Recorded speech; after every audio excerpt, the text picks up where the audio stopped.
Hello. Hi. Are you ready? Yep, I'm ready. My name's Samantha Dorset and I work at Body Positive Dorset. We are a charity supporting people living with or affected by HIV. We also provide education in various settings. Some of my favourite settings are at the university, where we work with healthcare, media and marketing students. I really enjoy it because that way we can combat myths and stigma that people quite often have around HIV. I've been diagnosed with HIV for 17 years. I was having a STI screening and thought, okay, yep, have an HIV test. All the questions they asked me, they said that I was low risk for an HIV diagnosis. I got a call asking me to go back in a week later, and that's when I got the news telling me that yes, I was HIV positive. They actually think at that point that I'd had it longer than 6 months, but not longer than 5 years. So it meant that I could have been living with HIV for nearly 5 years before I got diagnosed. Because of my lack of knowledge around HIV, I thought I was going to die and, all of these kind of things, I was never going to have a life again. Would you say you feel lonely living with HIV?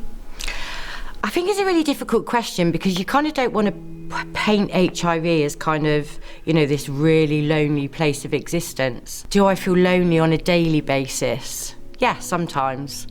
I think you can have this really good life, but obviously HIV, it does give you a kind of different angle on things. It's why do you tell people? Who are you telling? There's so much that goes with it. And also, in my experience of support, when people tell somebody they're HIV positive, they can be ostracised by family, friends.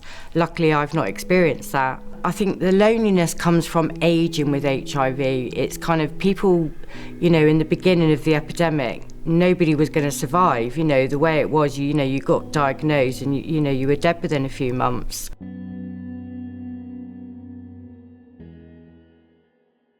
I've always been brought up to be independent, not have to rely on somebody for money, all of those kind of things. My mum's kind of quite tough, and I think that's kind of, how she's made me. And I think that in itself can make you lonely because maybe sometimes you isolate yourself. So there are times when I'm tucked up in my quilt where I think to myself, wow, I feel really lonely. When you live with HIV, you tell people things for a reason, and I don't really need this big circle of friends that I'm telling that I'm HIV positive, for them to feel like they then need to support me just because of that. I want them to be a friend with me because they like me, not because they feel sorry for me. I'm quite lucky, I have my family close. There is support out there, and that's the advice I would give to anybody, a woman being diagnosed, is to reach out, find that peer support, because there will be somebody that can help you.